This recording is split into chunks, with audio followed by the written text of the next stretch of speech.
Queridos, vamos à palavra de Deus, Gênesis capítulo de número 2, vamos ler os versículos 24 e 25, Gênesis 2, 24 e 25, e nós vamos falar aqui a respeito desse assunto tão importante hoje, tratando os temas que me foram passados, que tem a ver com o preparativo para o casamento, parte ali de namoro, noivado, e depois os primeiros momentos relativos à vida a dois.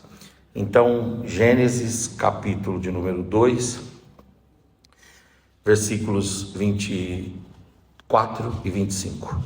Por essa razão, o homem deixará o pai e a mãe e se unirá à sua mulher, e eles se tornarão uma só carne. O homem e a mulher viviam nus e não sentiam por causa disso nenhum tipo de vergonha. Amém e amém.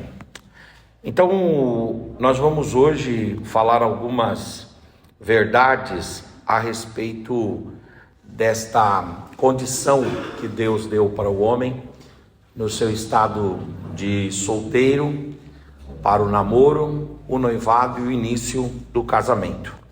Eu queria começar dizendo que Deus criou o ser humano com a finalidade de que o ser humano não vivesse sozinho. Essa é a primeira grande lição que nós podemos tirar aqui para nós. Deus não desejou que o homem vivesse só. Isso está em Gênesis 2:18. E disse Deus: não é bom que o homem esteja só. Deus, quando foi criando, ele foi sempre finalizando a criação com a expressão: e viu Deus o que tinha feito e viu que era bom.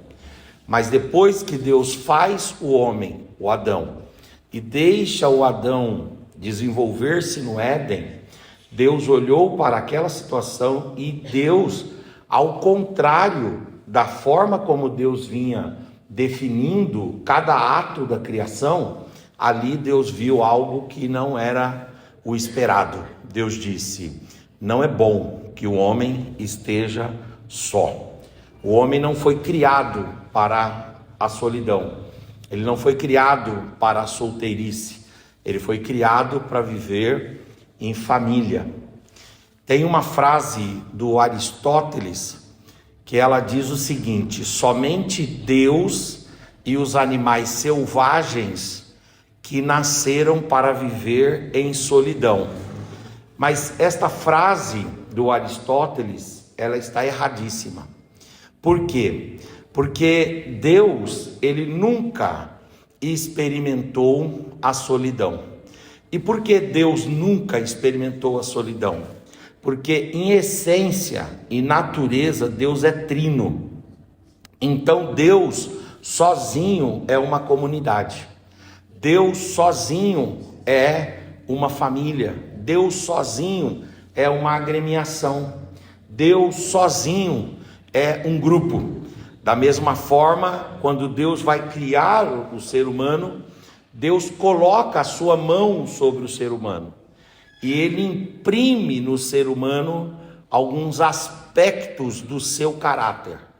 E estes aspectos do caráter de Deus que foram imbuídos, que foram impressos no homem, a Bíblia chama de imago Dei. E esta imago Dei tem a ver com atributos que são inerentes a Deus, que ele comunicou, que ele partilhou, que ele dividiu com o homem.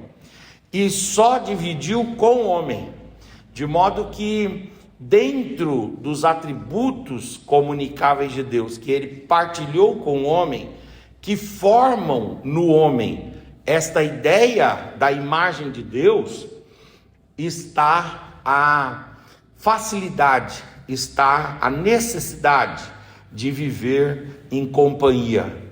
Ou seja, do mesmo jeito que Deus tem na sua essência o viver agrupado, o viver em rebanho, Deus também imprimiu no homem esta qualidade, esta característica, de modo que o homem não pode viver sozinho. É interessante que o apóstolo São Paulo, quando ele vai tratar sobre o casamento, em 1 Coríntios 7,7, ele fala um assunto muito interessante.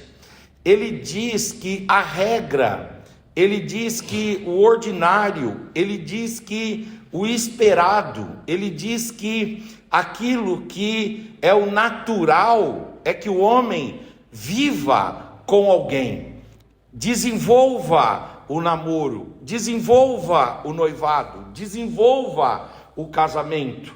Paulo diz que só não vive ou não pode viver fora do casamento, só não deve viver no casamento aquele que Paulo diz que tem um dom, que tem uma chamada, que tem uma marca especial de Deus. Quer dizer, o normal é que se viva com alguém, o normal é que se vive em comunidade, o normal é que se forme uma família.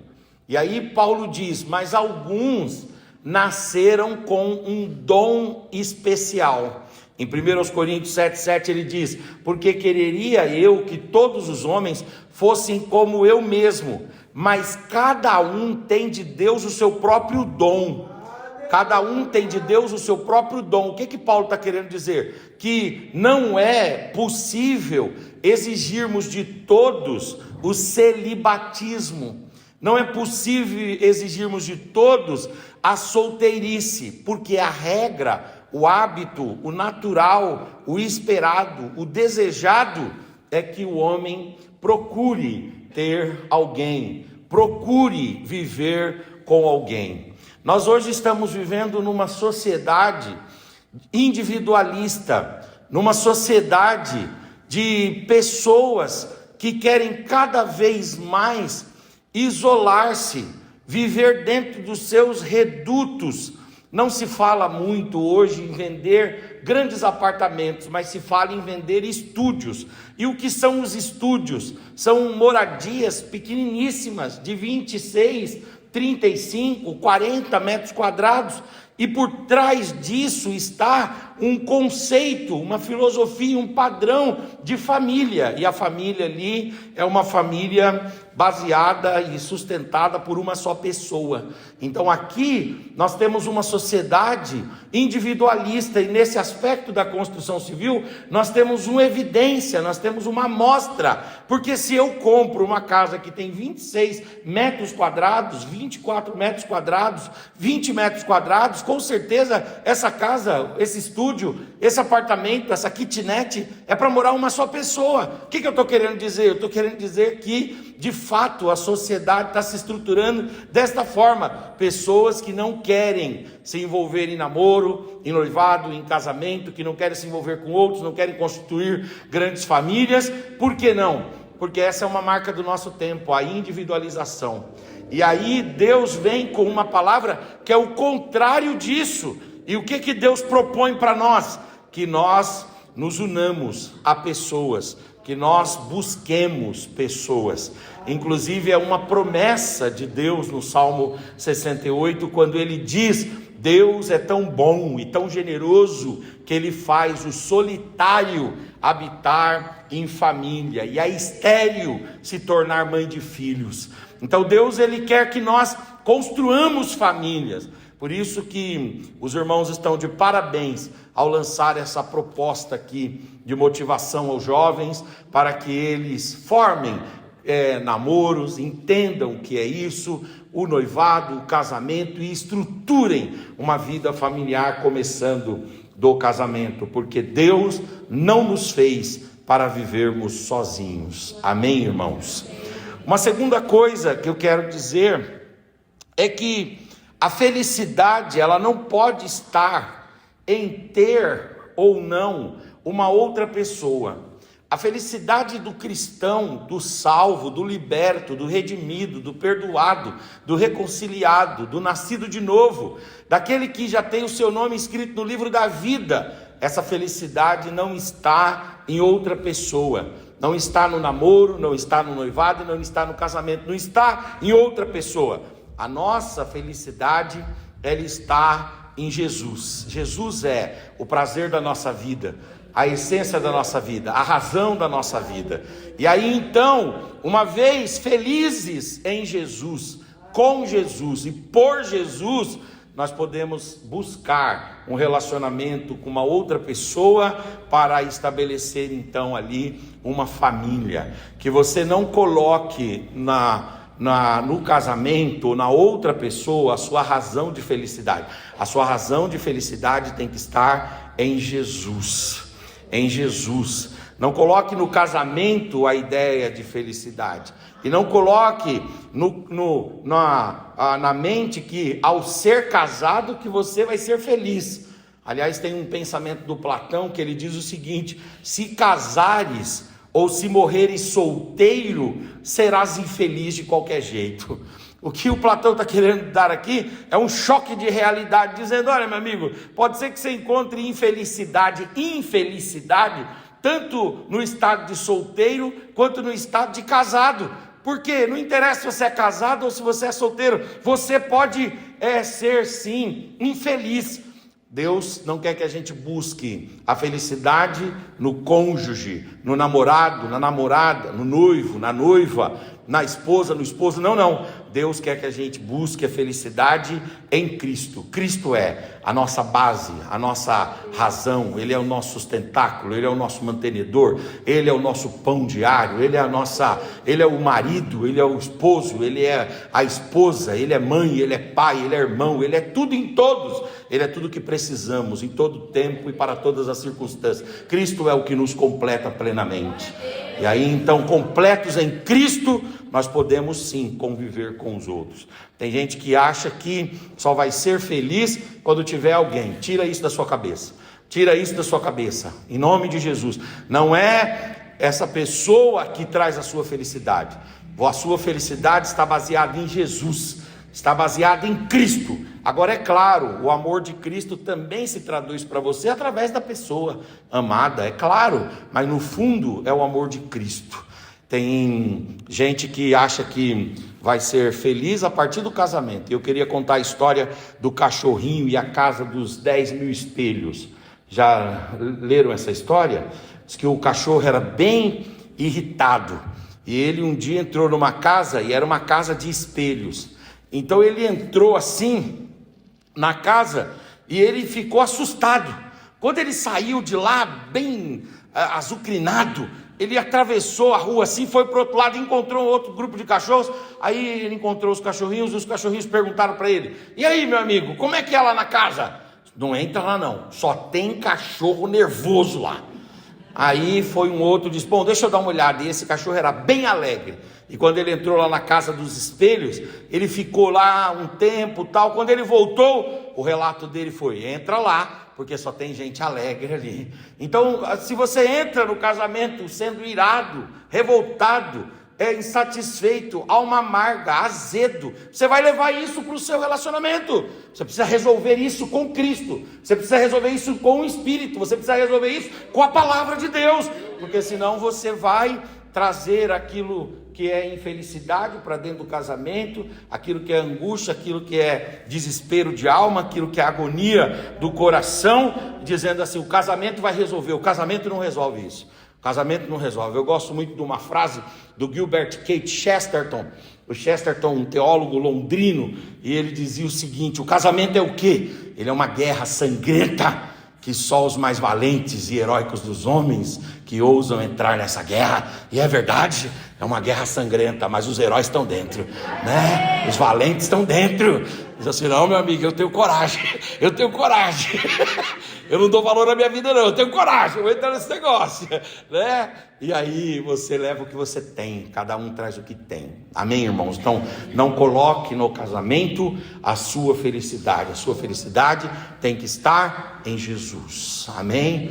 Ah, mas eu entrei para me tornar feliz. Você vai quebrar a sua cara. Você tem que entrar e trazer o que você tem. Você tem Jesus, você tem a paz de Cristo, você tem a mente de Cristo, você tem o sentimento de Cristo, você tem a disposição de Cristo, você tem o amor de Cristo. E aí Cristo é que faz você ter um relacionamento satisfeito e um relacionamento satisfatório. Uma terceira lição que nós aprendemos é que nós devemos procurar alguém, ou seja, você não pode ser uma pessoa estagnada, uma pessoa passiva nesse aspecto. Você precisa ter um pouco de proatividade e você precisa buscar alguém com alguns predicados. Não é buscar qualquer um, não é satisfazer com qualquer situação. É claro que para você ter condições de buscar dentro de critérios que eu vou apontar aqui, você precisa ter a sua alma saciada, porque Salomão ele diz que para a alma faminta o amargo é o quê? É doce. Às vezes você entra no relacionamento só para sair da convivência do seu pai e da sua mãe, não vai dar certo esse relacionamento.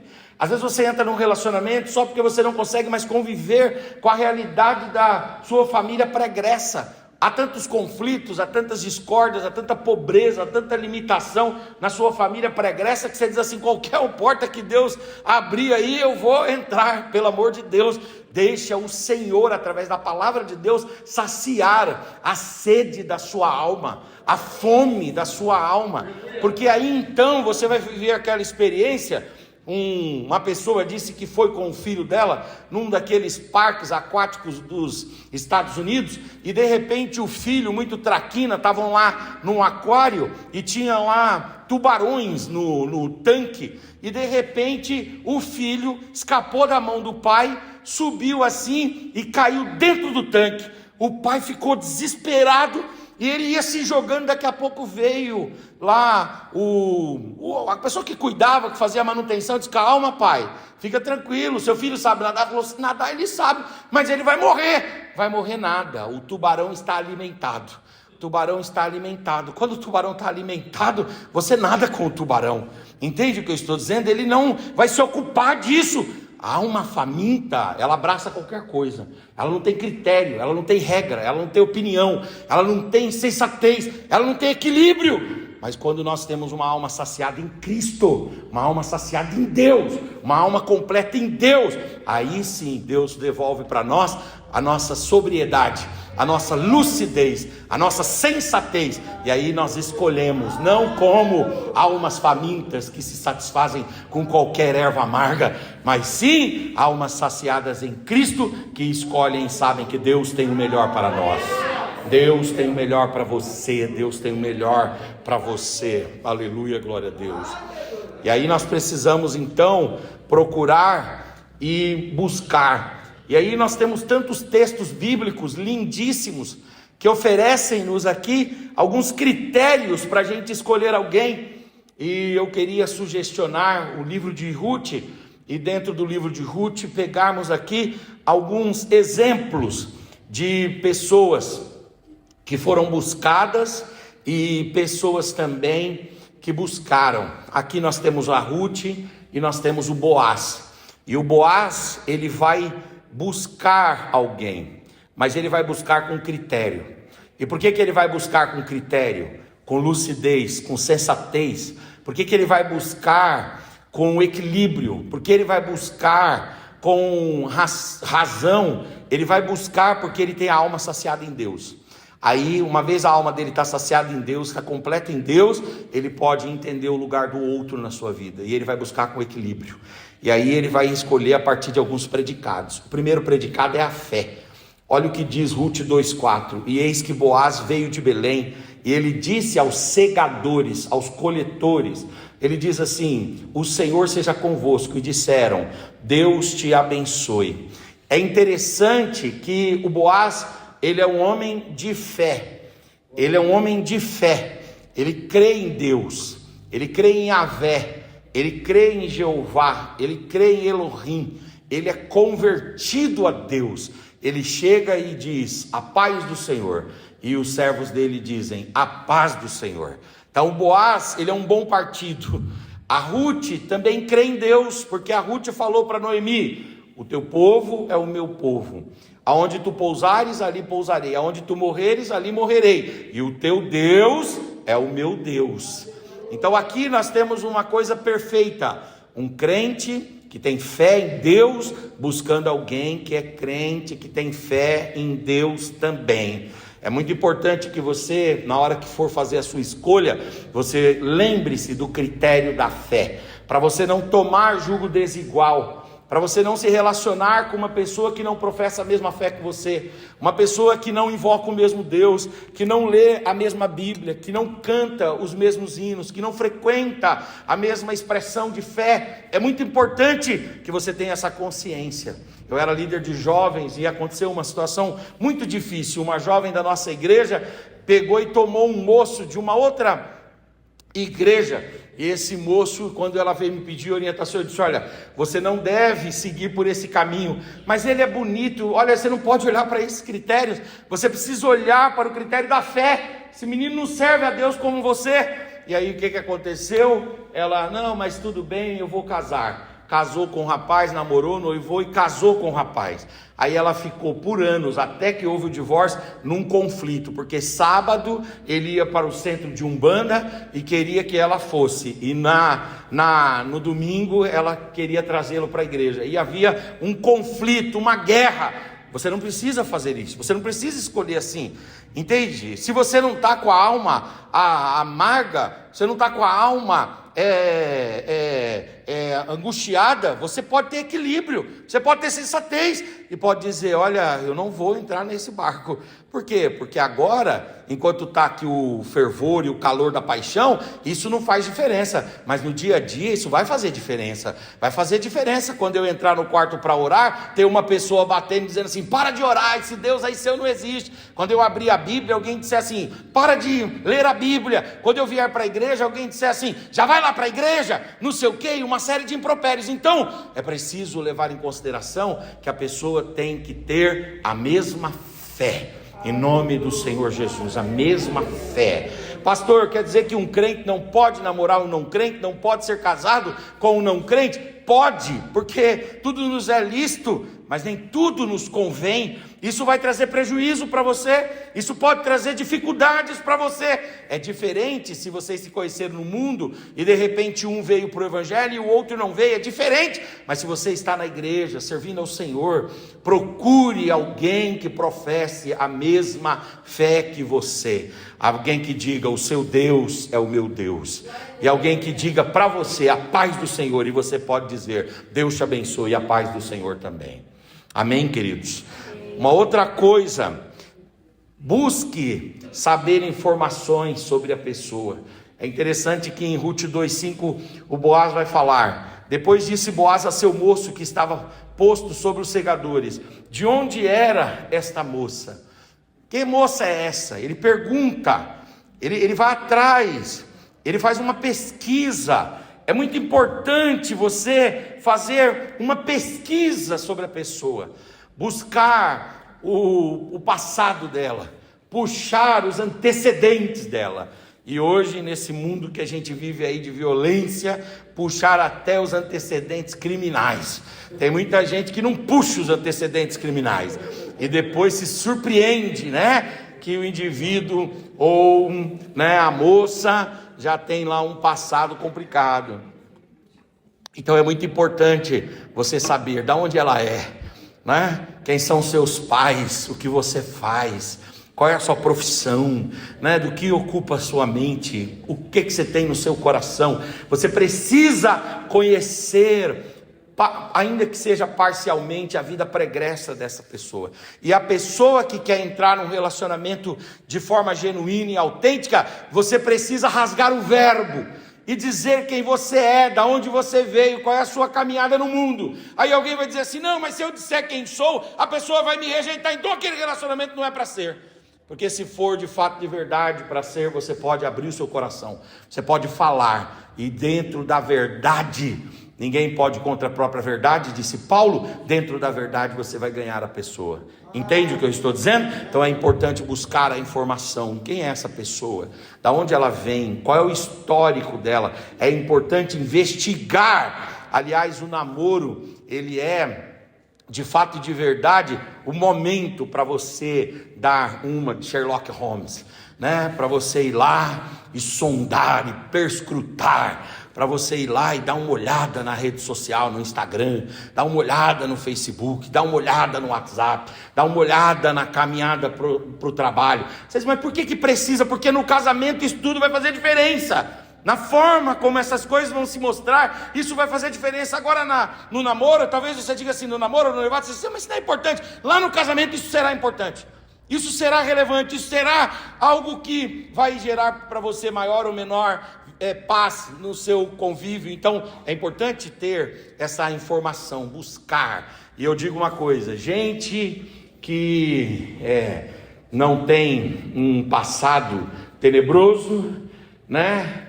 Que pode assistir aquele filme, Eu Sei o que Você Fez no Verão Passado, não vai ter problema, né? De expor, de falar. Entende? E mesmo que você tenha passado por algum tipo de dificuldade, seja verdadeiro, seja autêntico, seja genuíno. Porque se é uma pessoa que Deus colocou no seu caminho mesmo, e vocês vão construir juntos, que construam em cima da verdade. Nada pode contra a verdade, senão a própria verdade, disse o apóstolo São Paulo. Agora, outra questão que deve levar em consideração, não só a fé, e não só fazer essa investigação, mas outra questão importante, preste atenção nas qualidades dessa pessoa. Olha o que diz Ruth 2, 6 e 7. Esta é a moça moabita que voltou com Noemi. Disse-me ela, deixa-me colher espigas, desde amanhã até aqui, agora. Ela está aqui desde amanhã até agora. Então a Ruth, ela tem algumas coisas que o Boaz observa. Primeiro, ela tem uma família. Ela tem a Noemi é a família que ela tem. A Noemi era a sogra, mas agora a Ruth é viúva. Então a Noemi passa a ser praticamente uma mãe para ela ali. Então ela tem família. Ela é uma moça que gosta de família, que quer viver em família. Então às vezes você entra num relacionamento com uma pessoa e você tem o ânimos de constituir família, mas o outro não tem o ânimos. O ânimo, a vontade, a intenção, a aquiescência, o desejo de constituir família. Ele quer só aventura, quer só passar um tempo, quer só brincar por um momento, mas tem que buscar alguém que tem família e que quer família e que busca família e que deseja família. Entende o que eu estou dizendo? Tem muita gente que não quer família, quer viver sozinho, quer viver isolado, e não quer família. Então você tem que olhar e perceber, essa pessoa quer família, ela é pró-família, ela defende a família, ela busca a família, ela luta pelo bem-estar da família. Essa pessoa é família ou não? É isso que você precisa olhar. Uma outra coisa, ele viu que ela tinha história. É importante observar as construções dessa pessoa, a experiência dessa pessoa, a história, o legado, aquilo que ela vai conduzindo, porque através da história, através do legado, através das construções, nós vamos manifestando quem somos. Um pintor deixa os rastros da sua personalidade no quadro que ele pinta. Um artista deixa os rastros, as evidências da sua personalidade na obra que ele confecciona. Da mesma forma, cada um de nós, na medida que a gente vai vivendo a vida, que a gente vai tendo história, que a gente vai produzindo o nosso legado, nós vamos imprimindo também na nossa história os elementos da nossa personalidade, os elementos do nosso caráter, os elementos dos valores que nós temos dentro de nós. Que espírito que é o nosso, a gente vai denunciando, vai deixando ele ser denunciado e exposto através da nossa história. Então é importante, qual é a história dessa pessoa, né? Outra coisa, veja que a Ruth, ela é uma mulher humilde, e aqui nós temos uma outra qualidade que é do cônjuge, que é do noivo, que é da noiva, que é necessária, a humildade. A humildade, ela é mãe do arrependimento, a humildade é mãe do perdão, a humildade é mãe da capacidade nossa de confessar. Tudo começa com a senhora humildade. Se você tem uma pessoa empavonada, arrogante, ensimesmada, autossuficiente, que não baixa a cabeça, que não sabe reconhecer o erro, que não sabe se entristecer pelo erro, que não se arrepende, que não confessa, que não pede perdão e que não perdoa, esse relacionamento não vai dar certo. É necessário observar. O moço olhou para ela e disse: ela é humilde, é uma moça que se submete, é um rapaz que se submete, porque eu sei que a Bíblia trabalha que o homem é o cabeça, né, da mulher, mas o homem também tem que se submeter. O homem inteligente, ele precisa baixar a cabeça, ele precisa saber o momento dele dizer: a minha palavra não prevalecerá, será a sua palavra que vai prevalecer. E aí, quando o homem é inteligente dessa forma, a palavra da mulher prevalece, e aí então o relacionamento vive em paz. E isso é treino. Tem gente que foi educado para não deixar, né, a mulher prevalecer. Não, quem manda aqui sou eu. Lá na casa do meu pai, quem mandava era o meu pai. E quem manda aqui sou eu. Não, senhor. Você precisa ter humildade. A humildade é uma virtude dos grandes. A humildade é a virtude dos nobres. A humildade é a virtude de Cristo. Cristo é o Senhor de toda a humildade. E que bom quando a gente encontra alguém humilde, né? Alguém humilde não aceita dormir de cara virada, vai lá procurar o outro, né? Alguém humilde não fica uma semana, 15 dias sem falar. Reconhece a sua dependência emocional do outro, a necessidade emocional que o outro traz, sacia ou atende e vai lá atrás. Então tem que ter humildade. Outra questão aqui, uma pessoa ordeira. Veja que ela é diligente, é uma pessoa ordeira. Ele fala assim, ele ressalta, diz: ela começou aqui de manhã e ela está até agora. É uma pessoa que começa as coisas e termina. Uma pessoa que trabalha com ordem, com decência, uma pessoa ordeira, organizada. Eu vou dizer uma coisa: se você casa com uma pessoa desorganizada, sua vida será desorganizada.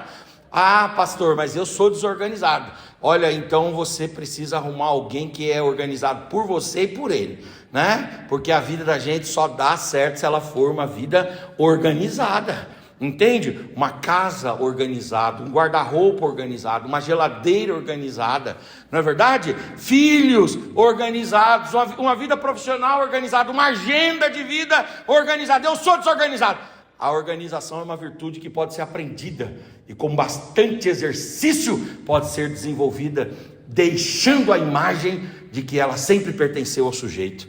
Então a gente pode aprender organização. Organização é treino. Organização e essa educação, ela é treino. É importante ter essa ordem. Outra coisa, ela é trabalhadora. Ela é trabalhadora.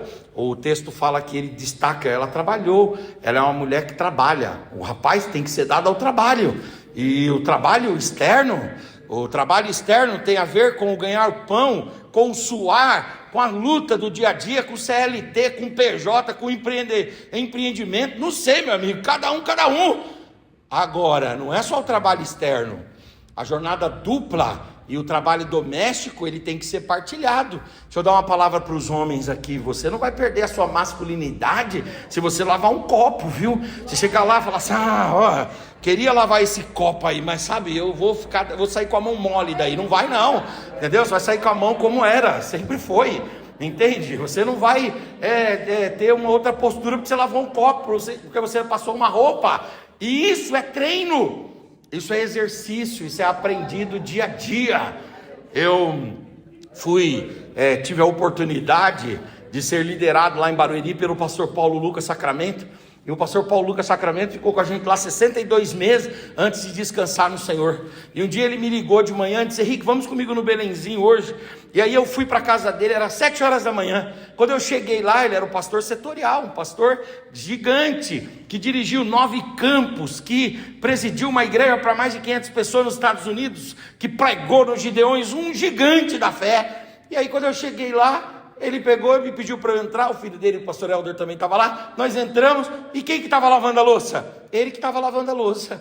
Ele que fez o café, para a hora que a esposa descesse, tomasse o café. Ali era um gigante que fazia os serviços domésticos. E você, meu nobre, vou quebrar minha unha. Você faz essa unha de novo. E tem unha postiça que você põe e fica tudo certo. Tá bom? Então é importante a gente ter esse trabalho, entende? E a outra coisa, né? Ela tem uma característica muito boa, que ela é firme nos seus propósitos, tá bom? Ela é firme nos seus propósitos. Então é importante você buscar alguém que tenha fé. É importante você fazer uma investigação, né? Você abrir ali uma CPI na vida da pessoa, tá certo? Né? Você abrir um inquérito na vida da pessoa e ir investigando ela.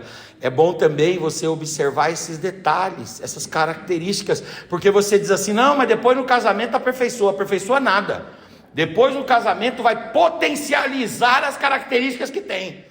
O casamento ele vai elastecer aquelas características. Por isso você precisa ter um bom olhar. Você precisa acertar agora. E uma coisa é a alma amarga, né? Diz, igual Jesus: aquele que vê a mim jamais lançarei fora, né? Mas aquele que tem a alma saciada em Deus diz: não, eu vou organizar, eu vou escolher direito, né? É claro que ao longo do casamento também pode haver virtudes que devem ser desenvolvidas, mas você também tem a oportunidade de escolher. Outra coisa, e uma outra parte importante, é importante ter iniciativa. O Boaz, ele buscou falar com Ruth. Ele tomou coragem e ele falou. Em Ruth 2, 8 e 9, o texto vai começar dizendo: Boaz disse a Ruth. Então aqui você tem uma fala, aqui você tem uma iniciativa. É importante você ter iniciativa. O jovem quer namorar, mas não quer pedir namoro. Sabe quando você vai namorar? Nunca. Não, pastor, estou orando a Deus. Estou orando para quê, filho? Porque você acha que Deus vai acordar de madrugada e falar: minha filha, levanta. Estou te acordando aqui, minha filha, de madrugada, 3 horas da manhã, levanta. Senhor, o senhor quer que eu ore, Senhor? O senhor está me chamando para a África? O senhor está me chamando para... Não, minha filha, você vai casar com fulano de tal. Para com isso, rapaz. Quem tem que fazer esse negócio é você. Você que tem que ir lá. Você tem que ter iniciativa. O texto fala assim: e Boaz falou a Ruth. Você precisa quebrar esse gelo. Você precisa conversar. Você precisa promover um diálogo. Até quando você vai ficar olhando? Até quando você vai ficar elucubrando? Até quando você vai ficar escrevendo cartinhas secretas? Até quando você vai ficar dando indiretas no Facebook e no Instagram? Quando que você vai tomar coragem de convidar para um café lá na Copenhague? E vai para impressionar, né? Diz assim: ó, vamos lá no Iguatemi, lá na Copenhague. Copenhague? O que é isso aí? Você vai saber. Lá eu vou te dar lá umas unhas de gato. Aí chega...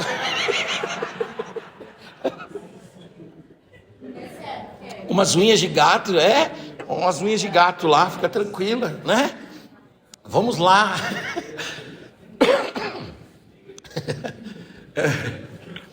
É a língua de gato, né? Entende? Então, você tem que ter essa iniciativa. Quando meu pai, ele era um homem simples, né? Mas ele nos ensinava a ler através da leitura do jornal. Todo dia, a memória que eu tenho do meu pai é sempre lendo o jornal. Meu pai sempre foi lá, comprou o jornal e lia o jornal. E meu pai não lia só o jornal, aquelas notícias da capa, ele lia os editoriais. E ele nos ensinou a ler os editoriais. E ele abria o jornal assim, tirava aqueles cadernos do jornal e entregava para que a gente lesse. E ele falava assim: ó, conversa com o jornalista. Eu dizia: pai, como é que eu converso com o jornalista? Aí ele dizia, lê o editorial. O que é o editorial? O editorial é que o jornalista pega lá a notícia geral, ele subtrai ali um parágrafo e trabalha esse parágrafo, um ponto de vista. E eu aprendi a ler editorial. Aí eu li o editorial uma vez de uma pessoa que ela, muito apaixonada pela outra, e ela sentia arrepios quando a outra passava perto, mas nunca disse nada. Um dia, foi numa festa, ficou ensaiando falar, foi lá e viu que ela estava sem nada na mão, olhou e no canto tinha um copo de refrigerante, um potinho de salgadinho, disse, eu vou levar para ela. E quando ele foi pegar, alguém levou o pote de salgado e o refrigerante para outra pessoa, e ele ficou sem nada. Chegar sem nada é ruim, então ele não foi. Aí um dia, ele foi num dentista, chegou lá no dentista, era o mesmo horário que ela estava lá. Aí eles fizeram a ficha, ela do lado. Ele olhou, sentiu o cheiro do perfume, né? Viu a pele maravilhosa, desejo de falar, mas não falou nada. Eles se sentaram, ele pegou uma revista e ficou lendo a revista, ela do outro lado lendo a revista lá, e ele ficava olhando, desejoso de falar. Mas ele disse, tem muita gente. Aí as pessoas foram saindo, ele foi se aproximando. Quando ele estava do lado, ele disse, agora eu vou fechar a revista e vou falar. Quando ele fechou a revista, chamaram ela. Ela foi atendida, foi embora. Daí um tempo ele viu ela casada com outro homem.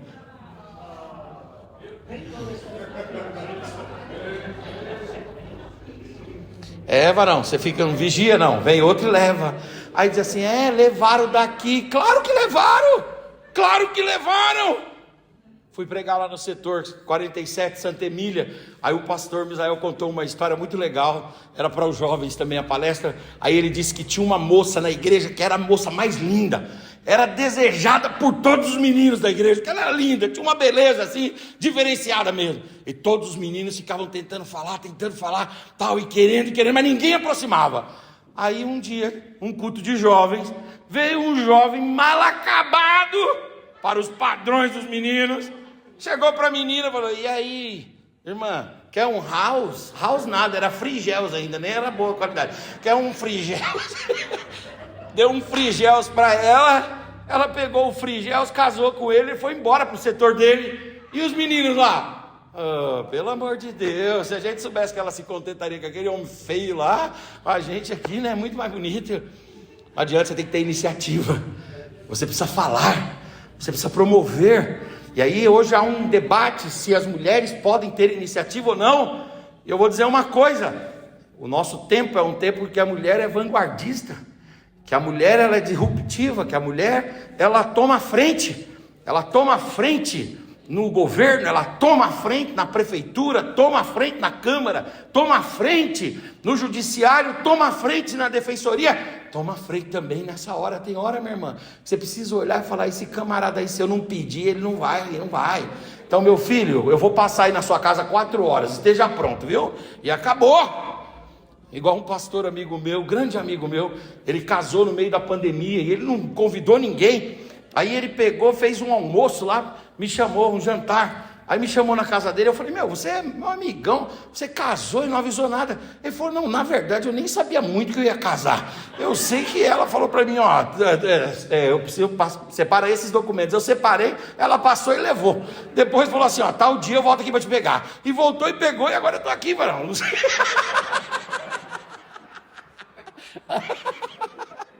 Aí eu perguntei para ele, olha só, mas você está encarcerado? Quer ir embora? Eu te levo. Quer ser salvo disso aqui? Aí ele, não, tá uma delícia isso aqui, eu vou ficar.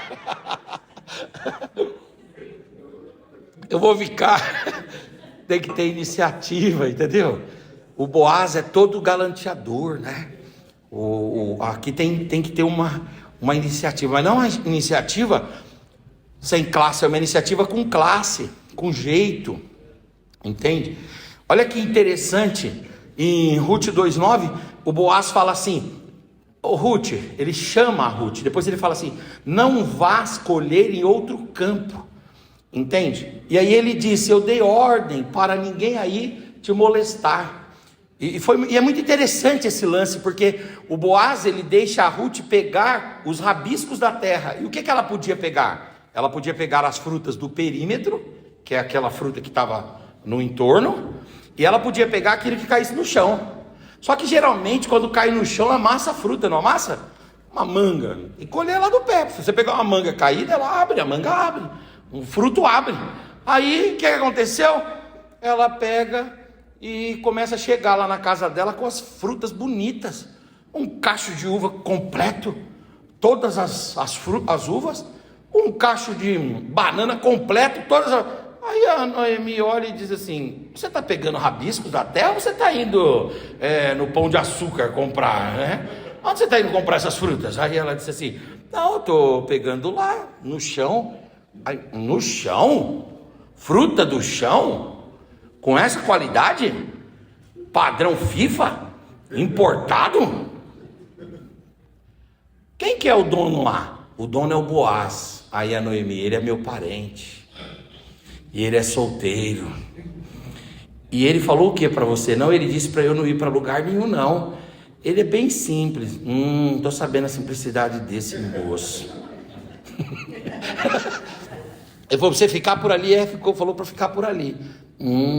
Fica mesmo, que ele vai cuidar de você. E foi mesmo, e ele cuidou dela. Aqui nós temos essa iniciativa, que tem a ver com uma iniciativa com nobreza, né? Com respeito, com cuidado, com proteção, entendeu? Pagando a conta, entendeu? Pagando a conta. Você vai sair aí, paga a conta, né? Paga a conta. Hoje está esse negócio, quem que tem que pagar a conta, né? Quem tem que pagar a conta? Bom, eu sou velha guarda, eu tenho 40 anos, né? Mas quem tem que pagar a conta para mim é o homem. Ah, meu amigo, você vai sair, meu amigo, você tem que pagar a conta. Ah, mas não sei o que, ela não pode dividir? Claro que pode, né? Pode, se ela quiser, pode pagar até tudo. Você tem que ter essa abertura também. Você não pode ser...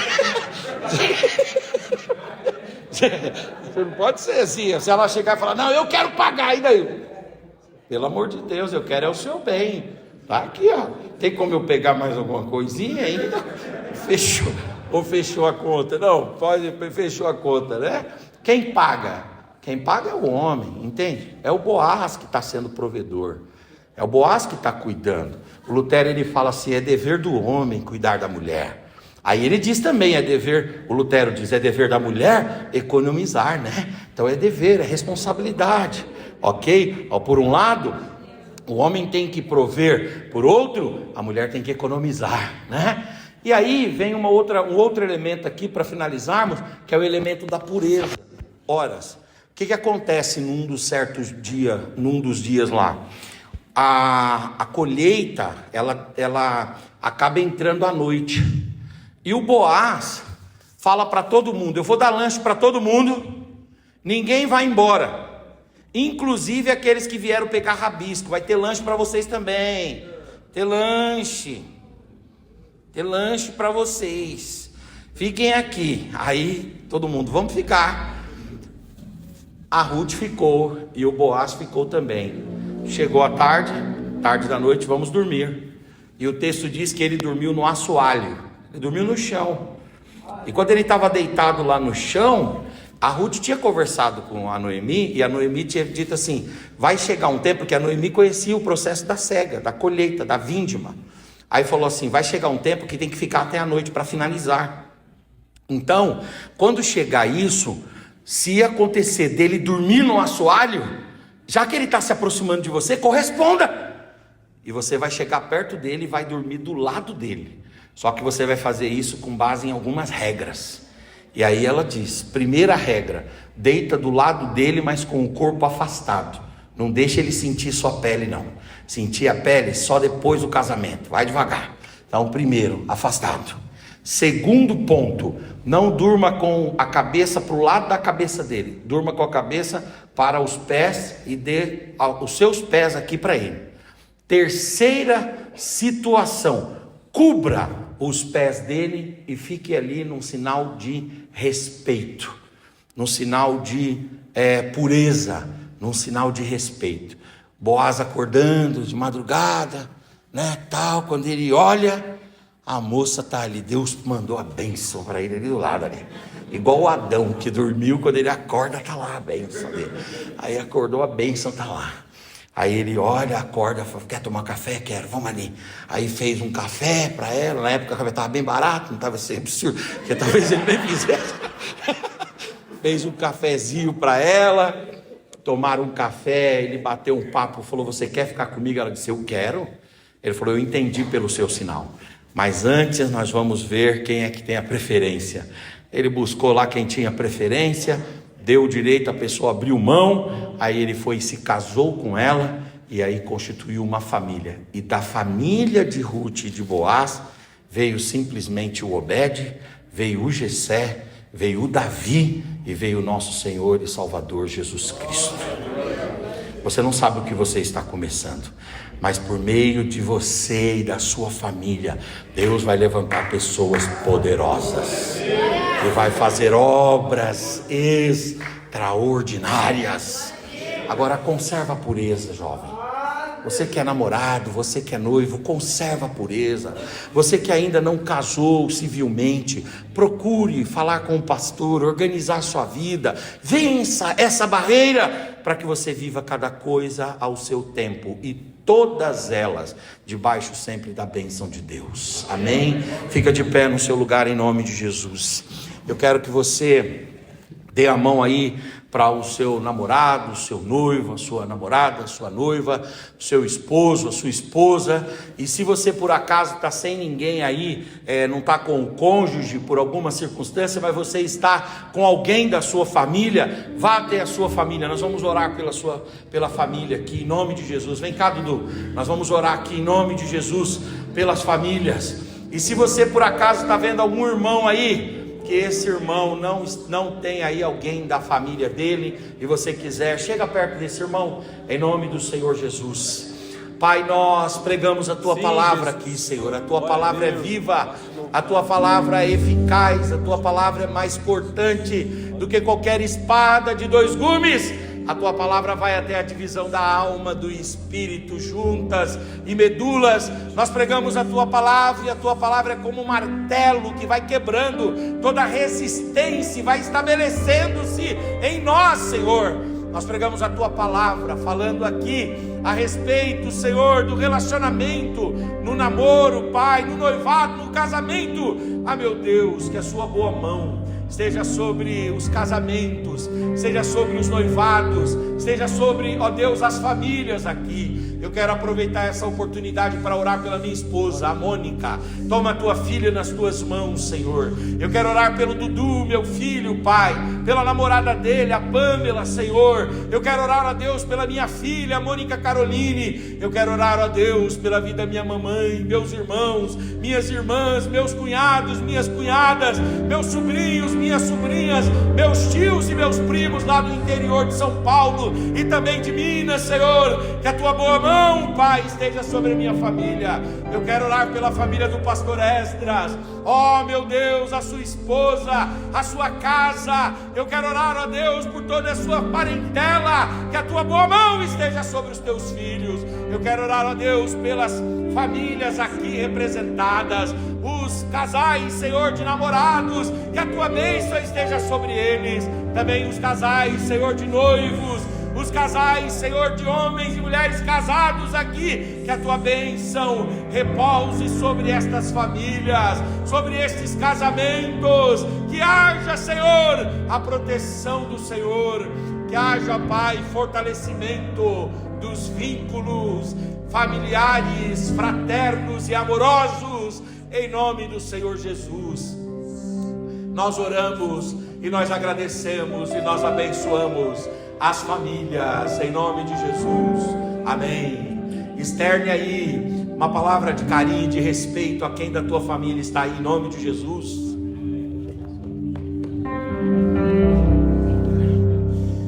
Diga: Deus te abençoe, Deus te guarde, Deus proteja a sua vida, Deus prospere os seus caminhos, Deus te dê sucesso naquilo que você intentar fazer, Deus te leve a lugares altos, aleluia. Deus realize os sonhos inimaginados Deus, com a sua boa mão, te faça prosperar em tudo.